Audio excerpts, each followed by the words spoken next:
This is Gagan Girotra, IIT Roorkee class of 2000, and I am Calcutta class of 2005. In this video, we are going to look at certain exercises on HCF LCM. Alright, so let's look at this question. The HCF of two numbers is 11. Their LCM is given as 693. The question is, we have to find the second number if the first of them is 77. Now, you would recall that in case of HCF and LCM of two numbers, let's say A and B, we know that A times B equals the HCF of A and B multiplied by the LCM of A and B, right? So this is a straightforward formula.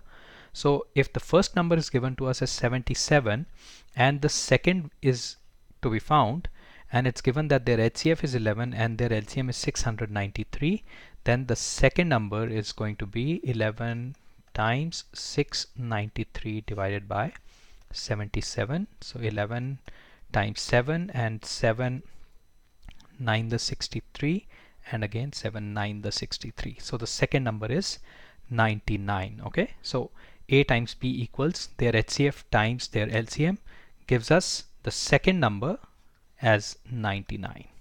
All right, let's look at the next question.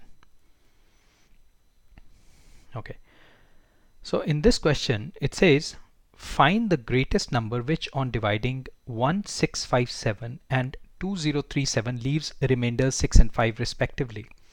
Right, now a lot of times I'm asked this question, how do we identify whether the question that is given to us, the word problem that is given to us, it requires us to use the HCF concepts or the LCM concepts. Now I'll give you two indicators. The first indicator typically will be the word greatest or the largest, right? So if you are required to find the greatest number or the largest number, most likely that question is an HCF question. Okay, similarly, if the question says find the smallest or find the least number, it is quite likely to be an LCM question. But this is not the best indicator. Okay, so the indicator that I typically would look for in an HCF or LCM question is what is the number, how does the number which we are required to find stack up against the numbers which are given here. So if you see, we have to do our operations on 1657 and 2037, and the number which will divide these, right, is going to be smaller than these numbers. Okay, so if you are required to find a number which is smaller than the given numbers, it is most likely an HCF question. Okay, now let's come back to this question and deal with this. Now it is what we are required to find is a number, let's say x, right, which when divides 1657, it leaves of course there's a quotient here and it leaves the remainder 6, right? Similarly, if x divides 2037, right, it again leaves another quotient here and a remainder of 5, right?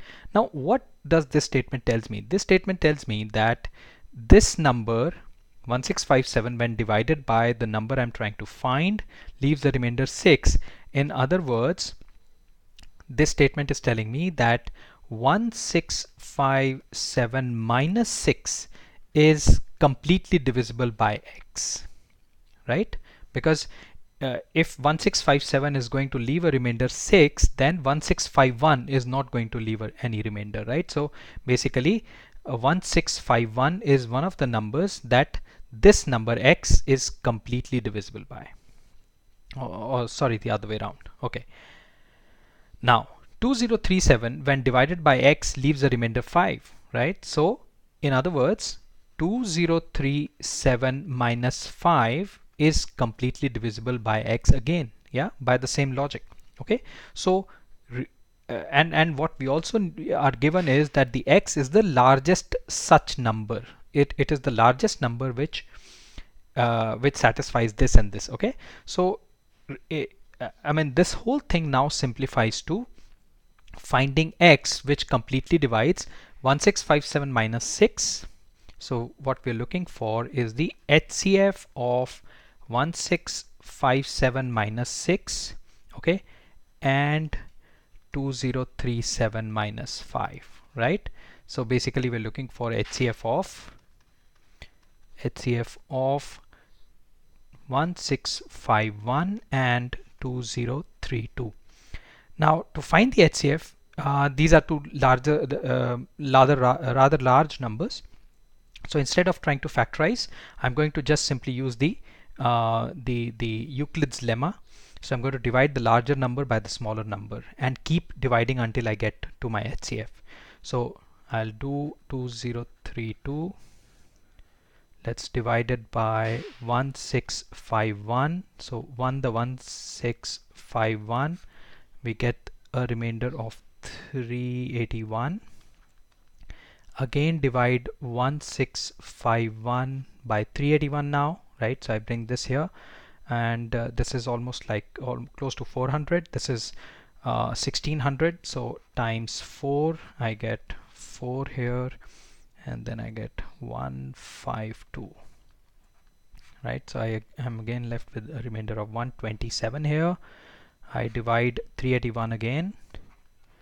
Okay, so 12 3 the 36, and yes, I get 381. Okay, so I get 127 as the HCF of these two numbers, right? So clearly when 127 will divide 16551, it will leave no remainder, but when 127 will divide 1657, it will leave 6 as remainder. Similarly, when 127 divides 2032, it leaves no remainder, but when it divides 2037, it leaves a remainder of 5. Hence 127 is the answer. Alright, let's move on. So the next problem states, find the largest number which divides 62, 132, 237 and leaves the same remainder in each case. Now this remainder is incidentally not given to us. You would recall that in the previous question the remainders were given to us. In this case, all we are told is we are given the number gives the same remainder. So let's recall whether this is an HCF question or an LCM question dilemma. So the number that we're looking for, it is required to divide 62, right? So clearly it is smaller than 62. Similarly, that number will have to divide 132 and leave a remainder. So again, that number is smaller than these numbers, so the number we are looking for is HCF. Alright, so let me just represent this problem here. So 62, when divided by the number we are looking for, right, it leaves a certain remainder. Similarly, 132, when divided by this number, the number that we are looking for, leaves the same remainder, and same here, right? We get the same remainder. Alright, now to approach these problems when the remainder, which is the same, is not given, let me just represent these three numbers on a number line, on a rough number line, to explain my point here. So 62, 132, 237. You would notice that the difference or the distance between 62 and 132 is 132 minus 62, 70. Okay. Now the difference between 132 and 237 is 105, right? So the number that we are looking for, okay, is the number which is the HCF of these two numbers. HCF of 70 and 105, okay? Now I'll explain why we are looking for the HCF of these two differences. Let me just find the HCF first. So HCF of 70 and 105, I'll just quickly, so 71 the 70, 35 completely divides 70, so 35 is the LCM of these two numbers. Now if let's say the HCF is 35, you would notice that I can split the difference between 62 and 132 in two equal parts of 35 each, right? So similarly, because 105 times 35 times 3 is 105, I can divide this distance between 132 and 237 into three equal parts of 35 each, right? So if let's say I were to divide 62 by 35, I get a remainder of 35. 1 the 35, I get a remainder of 27. Okay, and when I divide 237 by 35, 35 for the 210, I again get the remainder 27, and when I divide this number 132 by 35, 35 times 3 is 105, I again get the remainder 27, right? So you notice that these distances, when I start from 0, right, they're going to leave me the same remainder because their gaps are going to be exactly the same when I divide them.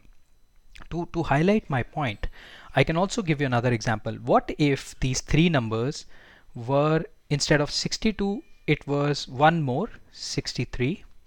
If instead of 132 it was one greater, 133, and instead of 237 it was one greater, 238. You will notice that the difference again is 70 here and 105 here, right?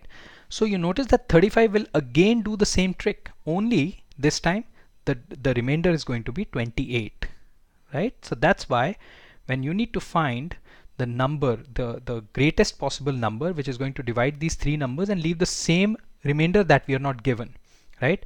All you need to do is find their difference and find the HCF of these differences. Okay.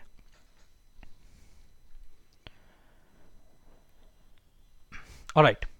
Now let's look at this problem where this is another word problem. The traffic lights at three different road crossings change every 48 seconds, 72 seconds, 108 seconds respectively.